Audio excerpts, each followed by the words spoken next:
يسعد أوقاتكم أخوتنا الكرام بالحلقة الثالثة من برنامج محبة خدمة عطاء مع سيادة الأسقف حنا هيكل أسقف رعية برلين بألمانيا.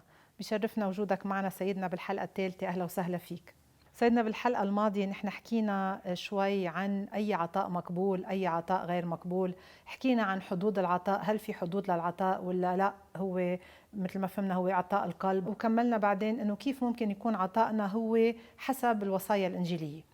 اليوم سيدنا بدنا نحكي معكم عن دور أعضاء الخدمة الاجتماعية، الأعضاء إذا نحن عندنا خدمة اجتماعية، الأعضاء تبع الخدمة الاجتماعية أوقات المعطي بيعاني بكتير أمور بتزعجه.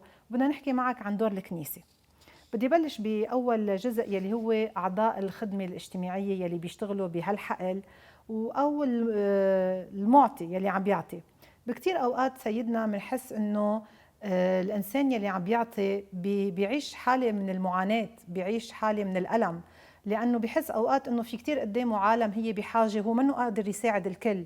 هل هيدي المشاعر هي مقبولة؟ وكيف ممكن الإنسان يتخطاها ويتجاوزها؟ يعني أوقات لدرجة بحس الإنسان إنه يمكن مشكلة هالشخص هي مشكلته وبده يلاقي حيلا طريقة مشان يساعده. هل هالمشاعر هي مقبولة؟ وكيف الإنسان بيتخطاها وبيتجاوزها؟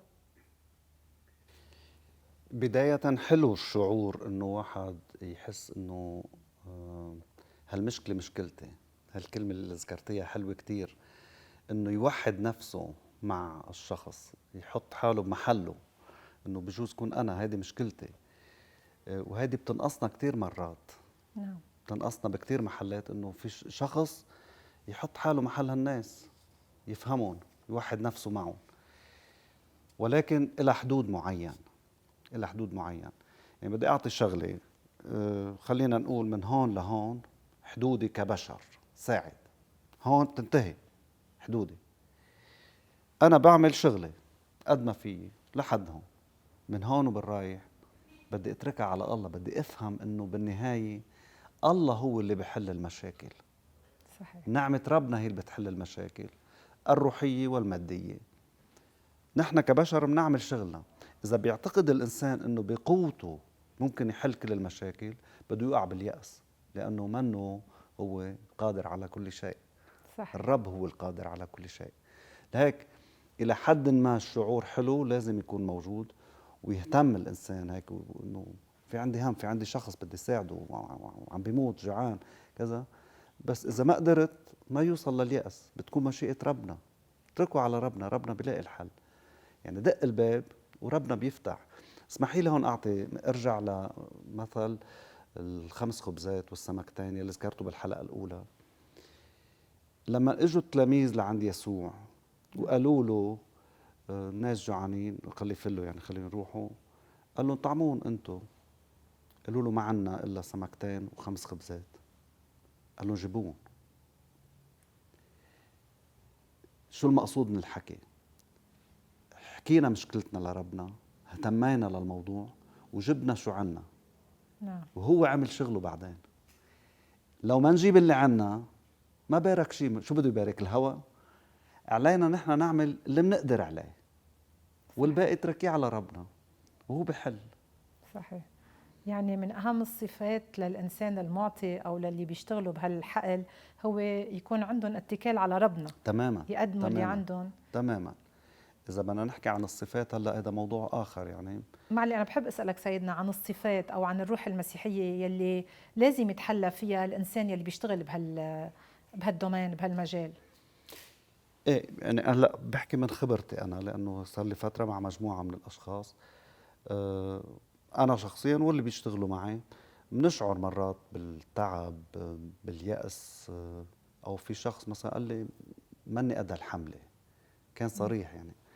يعني إذا شخص ما عنده هالهمة ويسمع مشاكل الناس، يسمع مرات ظلم الناس، لأنه مرات كتير بيظلمونا بحكيون، أفضل ما يشتغل.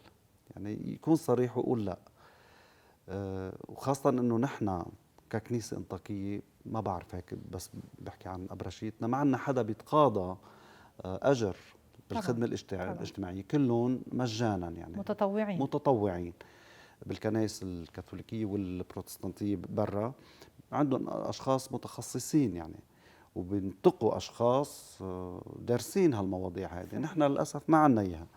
بيكون منيح انه الخوري او المسؤول بالعمل الاجتماعي ينتقي اشخاص عندهم الى حد ما خبره، عندهم ايمان معين، ايمان بهالقضيه هذه، قضيه الفقراء، وانه يجعلوها قضيتهم، صور همهم هيدا. يعني ما ينام الليل اذا ما، انه مرات كثيره اوكي خلص حكينا المشكله ونسيناها. وهذا اللي بزعل الفقراء. السؤال اللي سالتيني اياه بالحلقه الماضيه او صحيح. قبل الماضيه ما بتذكر، هذا اللي بزعل الفقراء، انه انا حكيت له بس ما اهتم. كثير ناس بيعترضوا لهالموضوع. بتعرفي مرات كثير ممكن ما تلاقي حل للمشكله، بس بتشكرك لانك اهتميتي للموضوع، عنك سمعتي لي على القليله. سمعتي لي وسالتي وكذا. يعني كثير ناس بينبسطوا انه بعد يومين ثلاثه بتقول له بتعرف انا حكيت مع فلان وفلان وفلان بس ما قدرت اتوصل لحل، صحيح. يعني ما قدرت احل لك مشكلتك. هذا بيريحه انه في شخص حده عم يهتم، حتى لو ما لقينا حل للمشكله. مزبوط. ما كل المشاكل فينا نحلها، بس المهم من قلبنا نعطي اهميه لهالمواضيع. يعني سيدنا هي كمان من الصفات يلي حضرتك هلا هيك ذكرتها لمحت لها، هي نبني هالعلاقه الشخصيه يمكن مع هالانسان يلي هو محتاج انه نحن عم نهتم بقضيته، وهذا الشيء يمكن بيبني لنا علاقه شخصيه معه. يمكن ما بس انه المشكله هي انه نعطيه مصاري، يمكن هي المشكله هي ما نترفع عن اكيد انه نعطيه مال اذا قادرين، بس يمكن اكثر نسمع له ونصغي له ونهتم له لقضيته. يمكن هدول الصفات لازم يتحلوا فيها الاشخاص يلي بيشتغلوا بهالمجال. تماما تمام. بتعرفي مرات كتير، اذا مش كل المرات، مجرد ما الانسان يحكي مشكلته مثل الاعتراف او مثل المرض الجسدي، مجرد ما يحكي مشكلته للخوري او للطبيب ارتاح، نص المشكله راحت. نعم. مجرد ما تواضع وحكى مشكلته، هذه شغله جدا كبيره لازم نقدرها، انه شخص عم يتواضع ويجي يحكي مشكلته قدامنا ان كانت ماديه او روحيه. لازم يقدرها الكاهن او اللي عم بيتقبل، اللي عم بيساعد بالعمل الاجتماعي. هاي اول شغله. الشغله الثانيه، اذا بعد يوم يومين بيعطيه سيجنال هيك انه بيتصل فيه، كيفك اليوم كذا، انا عم تابع الموضوع كذا، حليت ثلاث ارباع المشكله. يعني لانه مرات كثير المشكله بتكون نفسيا اكثر ما هي فعليه، يعني على الارض بتكون هيك. لكن المتابعه بالموضوع، مش نمثل. الانسان بيفهم، منهم اغبياء الناس، بيفهم اذا عم تتعاطفي معه من القلب ولا هيك بس بروتوكوليا، ايه الله يخليك شكليا. وكذا، وتتبسمي له هيك بسمه صفراويه. بيفهم وبينفر، وساعتها بيخلق الشعور انه الكنيسه بتريد ندلي هيك، او المؤسسه ما بدها تساعدني. بدها تكون شغله من القلب يلي ذكرتيه، انه تكون قضيته للمساعد، للمعطي. طيب سيدنا، بعد ما حكينا عن الصفات يلي لازم يتحلى فيها، يعني اكيد ما حكينا عن الامانه والصدق والهدول لانه هدول اشياء بديهيه، كمان اللي بيشتغلوا بمجال الخدمه الاجتماعيه او الانسان المعطي بيتعرض اوقات لكثير مخاطر. فيك هيك تذكر لنا شوي شو ابرز المخاطر يلي ممكن يتعرض لها الانسان المعطي او اللي بيشتغل بحقل الخدمه الاجتماعيه؟ باختصار شغلتين يعني كمان من خبرتي. اول شغله انه يعتبر حاله هو حلال مشاكل الناس. نعم. خطيئه كبيره بنوقع فيها، انه انا شغله في شيء من الكبرياء او من العظمه وكذا، انه انا عم حل مشاكل الناس والناس عم تجي لعندي وعم تطلب مساعدتي كذا. هذه شغله لازم ننتبه انه لا، ما عم بتحل شيء، نحن ما عم نعمل شيء، نحن بس عم ناخذ من الناس المصاري ونوصلها. نحن خدام، مثل بيجيب الاكل من المطبخ بحطه للزباين بالمطعم. هذه نعم. شغلتنا، لا على شو بنشوف حالنا يعني. نعم. الشغله الثانيه بده يعرف انه اذا ما انحلت مشكله معينه، يمكن ذكرتها شوي قبل او لمحت عليها، انه يمكن هي تكون مشيئه ربنا. ما نيأس. بدي اوصل من هون باللي ذكرته، بدي اوصل لموضوع اليأس، انه ما نيأس. لانه بتعرفي مرات كثر سمع المشاكل هلا اللي بيشتغلوا بعلم النفس وكذا بيعرفوها انه ممكن تنعكس عليك الشغله. بده يوصل لمحل وقت معين يقول هلا خلص الدوام، يعني بسكر شوي الجا للصلاه، للراحه، اطلع مع اصحابي شوي. انا ما بنجح فيها هيدي كثير، تكون صريح يعني اعتراف. هيدي اذا اصحابي واللي بيشتغلوا معي دائما بيذكروني فيها انه ريح حالك شوي. صحيح. بس هي حقيقه جدا ضروريه انه واحد يعرف انه في حد معين انت كمان حتى ترجع تاخذ طاقه، مظبوط. تعبي البطاريه تبعك روحيا وجسديا حتى فيك تتابع. وأوقات سيدنا يمكن الواحد بيوقع بخطر المزاجية بتوزيع، يمكن بتوزيع الأموال أو بتوزيع المساعدات. في يعني خطر ايه مزاجية، لأنه في ايه أوقات بنحس إنه بنحب نساعد هيدا، ما بنحب نساعد هيدا. ايه لهيك بنرجع هون لموضوع كيف بتكون المساعدة اللي ذكرناه بالأول، السبب، الوقت نعم. والهدف. مع الهدف ممكن أو لازم يكون في لمين تعطى المساعدات. لهيك لازم يكون في لجنة.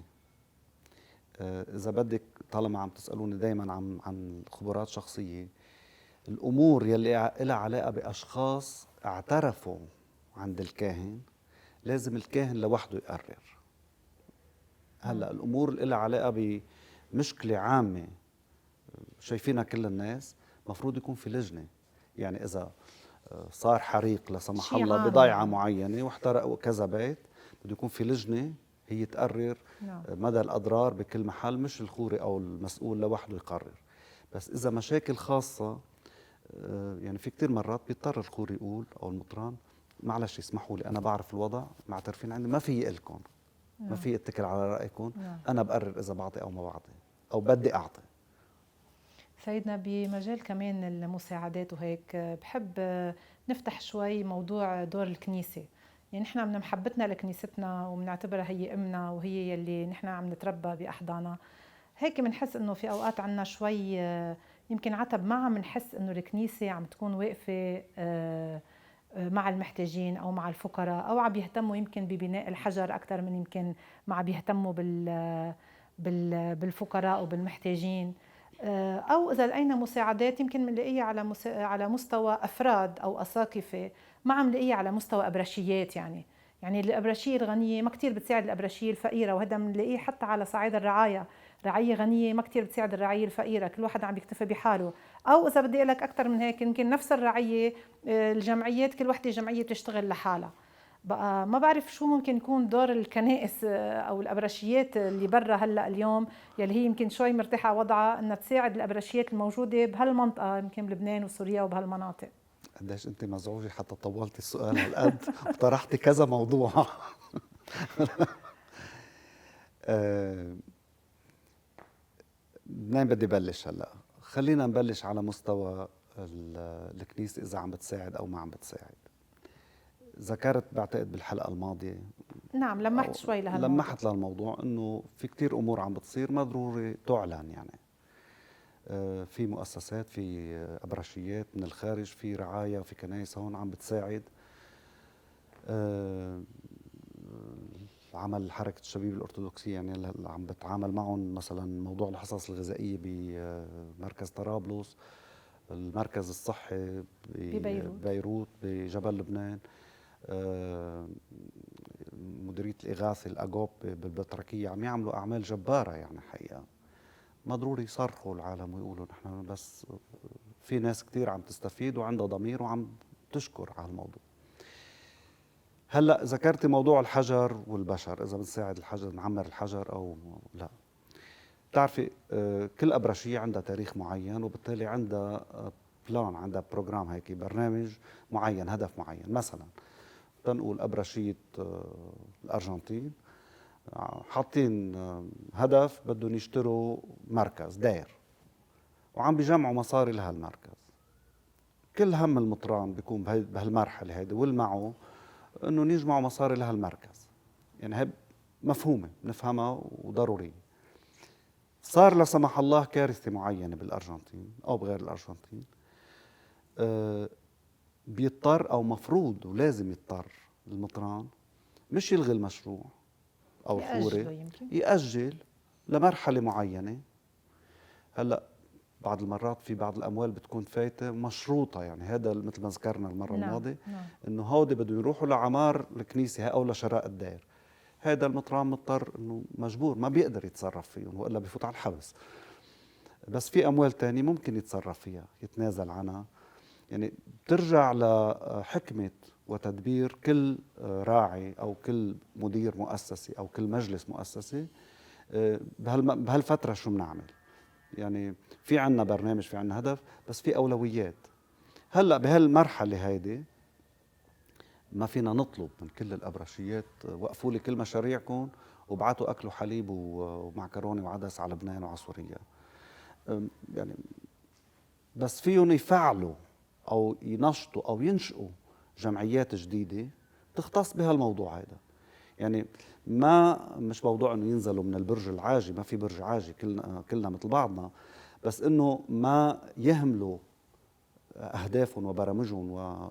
واللي عم يشتغلوا فيه، بس يشجعوا يدعموا انه ينخلق شيء ثاني. وهذا اللي عملناه يعني بألمانيا، انه انخلق بجسم الابرشيه، في عنده يعني سيدنا اسحاق عنده برنامج معين شراء كذا، بس بنفس الوقت عطى البركه وشجع وحفظ انه اعملوا شيء ثاني حتى نقدر نساعد هالناس، طالما في ناس متبرعه متشجعه انه تساعد رايده. نعم. يعني ما بعتقد بيتعارضوا الشغلتين مع بعضهم، بس الناس مثل ما ذكرت بالحلقه الاولى مرات كثير بدهم يفرضوا على المعطي كيف لازم يعطيهم، او انه لازم تعطيني هالكميه، انا بحاجه لهالقد بس انا ماني قادر اعطيك هالقد، او معي هالمبلغ بس في غيرك كمان محتاج. يعني بيحكموا بشكل عام يعني من دون ما يشوفوا المجموع العام شو هو او شو عم بيصير بشكل عام على الارض. يعني المهم انه هذا الفكر الرسولي اللي حكينا عنه بهديك الحلقه، على انه يكون في تعاون وتعاضد وتكاتف بالجهود بين الابرشيات والكنائس موجود عندنا، هذا المهم. موجود. برجع بعيد انه ما بعرف هلا على مستوى الابرشيات بقلب بلبنان وبسوريا، بس الابرشيات يلي بالمهجر عم بتساعد كتير، بعرف اذا مش كلهم اكثريتهم 80% عم بيساعدوا. يعني وبعتقد صاحب الغبطة ممنون كتير لهالموضوع، طبعا بشجعهم دايما على هالقصة وبنادي، وبقية المطرانيات يلي عم تتلقى مساعدات كمان يعني بيتشكروا نعم. وممنونين لهالموضوع، وهن بدورهم عم بيعطوا للشعب يعني. طيب سيدنا بدنا نفوت شوي اكثر بعمق بدور الكنيسه بحياه. بس اسمحي لي اقول تفضل. شغله. باحدى المرات بانفجار بيروت، يعني كنت عم مش من عندي، يعني المصاري اللي جمعناها بالمانيا كنت عم اقدمها لاحد المطارنه، ركز علي قال لي سيدنا قال لي اذا بتريد لوين بدك اياهم يروحوا، بدك للمساعدات الناس او لترميم مبنى معين. البيوت. أي. يعني لهالدرجه الوضوح، يعني ما خلاني اطلع من المكتب وهو مركز علي على النقطه هيدي. هي شغله كثير ايجابيه، حتى الناس ما تفكر انه عم يجيهم وبيعملوا فيهم اللي بده اياه. نعم. لا، كان هالقد منظم سيدنا انه في قسم عم يجي للابنيه وفي قسم عم يجي للفقراء. نعم. هذا ليكون في امانه بالتوزيع، مثل ما تماما الواحد تماما المعطي بيحب تماما، انه حتى ما تتوزع. حدا يظلمه يعني. سيدنا اذا بدي فوت شوي اكثر بدور الكنيسه بحياه المؤمنين، نحن بتعرف هلا نحن عندنا مشاكل اقتصاديه كثير كبيره، والمشاكل بقلب العائله عم تزداد هالايام، يعني وقتها مثل ما بيقول المثل الفقر بيفوت من الشباك من الباب، يمكن الحب بيطلع من الشباك. يعني عم بيصير في كثير ضغط على الاهل، وهالشي عم بيزيد مشاكل بقلب العائله. شو دور الكنيسه اليوم انها هي تثبت الاسس، اسس العائله؟ هلا اذا في علاقه سليمه وفي حب سليم وكذا، ما هالقد بتتاثر بهالامور. ممكن شوي هيك تتضعضع وكذا، بس ما ممكن، ما بهالسهوله ممكن توصل للطلاق. بيكون في اسباب تانية وبيتحجج احد الزوجين او بيتحججوا بهالقصه هيدي. يعني اذا في اسس متينه مثل ما قلت ما بتتزعزع. أه بشكل عام هلا عن موضوع دور الكنيسه، نحن بوضع استثنائي جدا، مش بس بلبنان وبسوريا، بالعالم ككل. النهج الرعائي الكلاسيكي التقليدي اللي بنعرفه، انه خاصة مثلا باليونان او بروسيا او برومانيا او كذا، انه الخوري عنده مكتب او المطران بيقعد بالمكتب، وفي عندي موعد، عندي اوقات لمقابلة الناس من 8 ل 2 بعد الظهر او ل 4 بعد الظهر اللي هو، وبعدين بسكر المكتب وبفل. كأنه موظف يعني. ايه، هذا ما بقى يمشي بهالايام، ما بقى يمشي خاصة باوروبا. يعني انا هلا اذا بفتح مكتب بقعد كل نهار، جربتها من 4 سنين جربناها، انه يكون في عنا بنقعد بالكنيسه ننطر الناس، ما حدا اجى، ما حدا بيجي. بدنا نغير النهج الرعائي، بدنا نسال عن الناس، نحن نروح لعندهم. يعني المكتب، مكتب الخوري لازم هلا يكون شنطه على ظهره يكون فيها اسماء وارقام تليفونات وعالم، وهلا مع الهاندي وكذا سهل كتير، ويبرم على الناس ويشوف شو مشاكلهم، حلو. يرافقهم. يعني الكنيسة تنزل عند الناس. تماما تماما، هذا المطلوب حاليا. اذا بدنا ننتظر الناس ساعتها بدنا نتوقع كتير حالات طلاق وحالات انتحار وحالات يعني هروب من الكنيسه، نطلع من الكنيسه، لانه الناس هالقد عندها هموم، هالقد عندها خيارات، وترجم يعني كل يوم، يعني تقذف بكم من المعلومات. اخر شيء بيفكروا فيه نلجا للكنيسه. لازم نحن نبقى نبرم عليهم، يعني صحيح. نسال عنهم، حلو. والا ما في مستقبل، ما في مستقبل. كان في فتره من الفترات او بالمدن انه الخوري بيقعد، انه انا عشت باليونان وعشت هالشغله، انه في الخوري بالمكتب والرعيه حواليه. بس بالمدن الضخمه او حتى بلبنان، يعني هلا الرعايه بتشوفي رعيه طويله عريضه بيكون فيها، او مدينه طويله عريضه فيها 50 بيت ارثوذكس وموزعين بكذا محل. ما لو الرعيه حول الكنيسه صحيح. بيقول واحد اوكي بدق الجرس، انا بالكنيسه يا شباب، يلي بده شيء يجي لعندي. بس هلا الموضوع متغير كليا، لازم نغير نهجنا بالرعايه. حلوة الفكرة انه فعلا الكنيسة هلا هي تنزل عند ابناء الرعية، عند طبعا عم المؤمنين تنزل ودائما بتنزل الكنيسه، بس لازم اكثر، يمكن ايه فعالة اكثر. نفعلها اكثر. سيدنا، موضوع تاني كمان بالنسبة للشباب حب اسألك عنه. نحن هلا بهالايام صراحة الهجرة هو الهدف الاساسي للشباب يلي عايشين بهالمناطق، هو الهجرة هو هدفهم الاساسي. كمان شو ممكن تكون الخطوات العملية يلي ممكن هالكنيسة تقدم عليها مشان تثبت هالشباب بهالارض؟ ما بقدر احكم حقيقه يعني شو ممكن يعملوا الكهنه او المطارنه هون، لانه مثل ما قلت لك انا عايش برا صار لي اكثر من 30 سنه. بس سمعت من فتره وقت بلشت المشاكل بمشاكل التهجير والناس تطلع من سوريا، مطرانيه حلب للسريان الارثوذكس نعم. اعلنوها رسميا، يعني مثلا اللي بده يتزوج لمدة 3 سنين بيستأجروا له بيت، وكل تكاليف الزواج والمصاريف وكذا لحد أول ولد هن بيتبنوها الكنيسة حتى تشجعهم يبقوا. صحيح. محاولة تأمين عمل، يعني في عدة أمور ممكن تفكر فيها الكنيسة.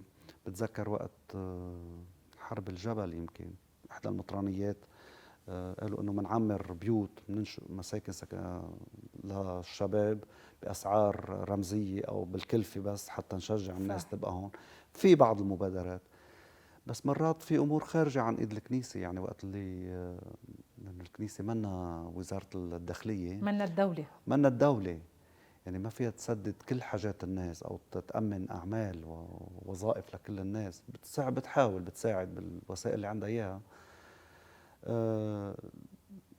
موضوع هون بدي استذكر شخص احد الاباء السنه الماضيه ذكر، هو بيتوجه للكهنه طبعا من دون ما اذكر اسمه حتى ما اجرحه، بيتوجه للكهنه بس هي ممكن تتوجه لكل الناس، انه نحن نقنع الناس انه اول شيء هي ارضنا، نحن هون خلقنا وهون لازم نخدم وهون بدنا نموت، وانه هذه مرحله وبتعبر.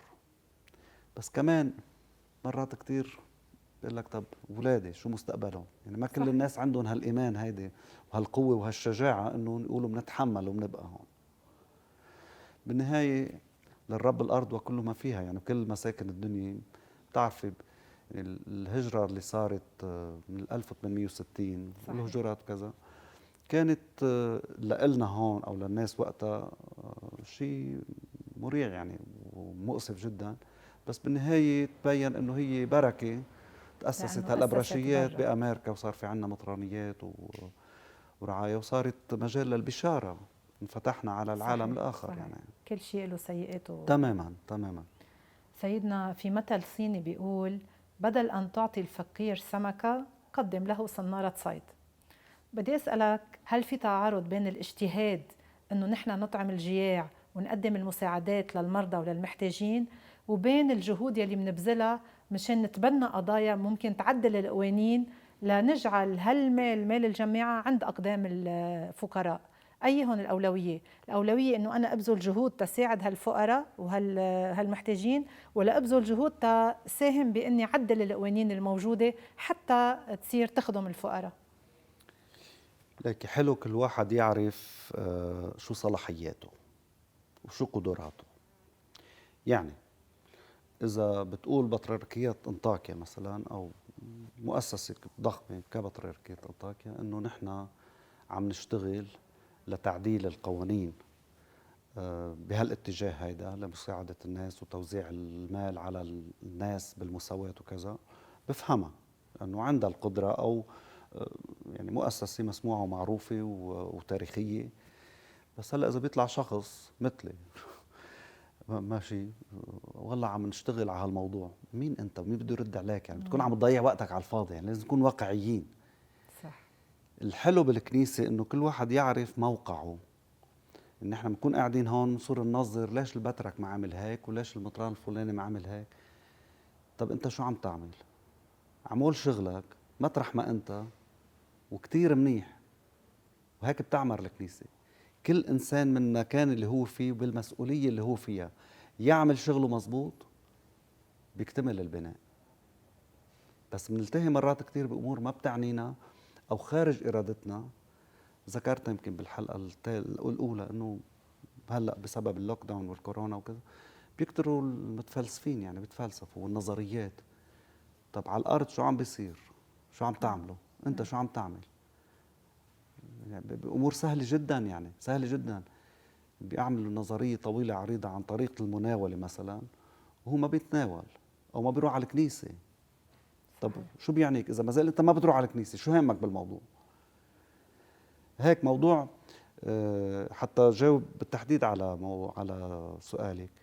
الكنيسة من البداية كان لها دور كتير كبير وصبغت القوانين العالمية والمجتمعات، وخاصة بأوروبا. يعني صبغتها بصبغة إنجيلية. كتير من القوانين خاصة لها علاقة بحقوق الإنسان والتعامل بين البشر وكذا هي منبعها الإنجيل. حتى لو هلأ في ناس بيرفضوا هالموضوع أو بيحاولوا يطمسوه، بس إذا بنرجع للأصول برجع بقول يعني هون وبالغرب لعبت دور كتير كبير وصبغت المجتمع والقوانين بصبغة مسيحية. للأسف حاليا بيحاولوا يعطوها غير لون، بس هذا الواقع. وما زالت الكنيسة دائما بتساهم وبتحاول وين في مجال انه تدخل روح المسيح بتدخله. يعني سيدنا أنت بتلاقي إنه في دور للكنيسة من بأن هي تنتج أنظمة بتراعي الفقراء. طبعا لها دور، خاصة بالدول يلي فيها أكثرية مسيحية. يعني طبعا بتلعب دور كتير كبير. وهلأ طبعاً. سيدنا بتحس الكنيسة عم تلعب هالدور؟ ذكرت حسب المنطقة. أنا حسب المنطقة. في مناطق في دول مثلا كنيسة القسطنطينية تنقول هن أقلية وبمحل ما هالقد بيقدروا يلعبوا هالدور مع الحكومة أو بالتشريع. يعني بلبنان ممكن. لبنان ممكن لأنه يواجه معروف أو معتبر يعني ورسمي، أو باليونان أو برومانيا أو بروسيا، خاصة هلا بروسيا. بس ما فينا نقول إنه هالكنيسة ممكن تلعب هالدور بالصين حاليا. نعم. بده يكون واحد واقعي ويشوف وين وأيمتى. سيدنا بنشكرك كثير من كل قلبنا على هالحديث الرائع وعلى الغنى يلي عطيتنا اياه ويلي علمتنا اياه. بنشكرك على عطائك الدائم، بنشكرك على مواقفك الرائعة يلي عم تاخدها، بنشكرك على دعمك النابع من محبتك لله أولا ومن محبتك للإخوة ثانيا أكيد. وكل الشكر والتقدير أكيد ما بيوفيك حقك سيدنا، بس احنا أكيد بنصلي لربنا إنه فعلا ربنا يزيدك من نعمه ويعطيك من مواهبه مشان تضلك هيك منارة بهالظلمة اللي نحن عايشينها. على أمل أنه نلتقي معك سيدنا ببرامج تانية غنية مثل هالبرنامج. نتذكرك، نطلب منك أنك تتذكرنا دايما بصلواتك. إخوتي الأحباء، الرب كريم جواد، منعم على الأخيار والأشرار، صلاحه لا يقدر، ورأفاته ومراحمه لا تعد ولا تحصى، ومحبته للبشر لا حد لها. فمجانا أخذتم هذه النعم، مجانا أعطوا، والله معكم. شكرا سيدنا. الله يخليك، شكرا لك. بدي اتشكر إدارة الهيئة الإذاعة يلي اهتمت للموضوع. بدي اتشكر سيدنا قسطنطين كيال يلي وأنا بضم استقبلنا صوتي لصوتك سيدنا، ونتشكر سيدنا بهالدير كوستا. العريق، وربنا يقويكم ويدلكم بهالخدمة. شكرا لك، وشكرا لدير مارليس شوية ولسيدنا كوستا، وصلواتك سيدنا. صلوات القديسين.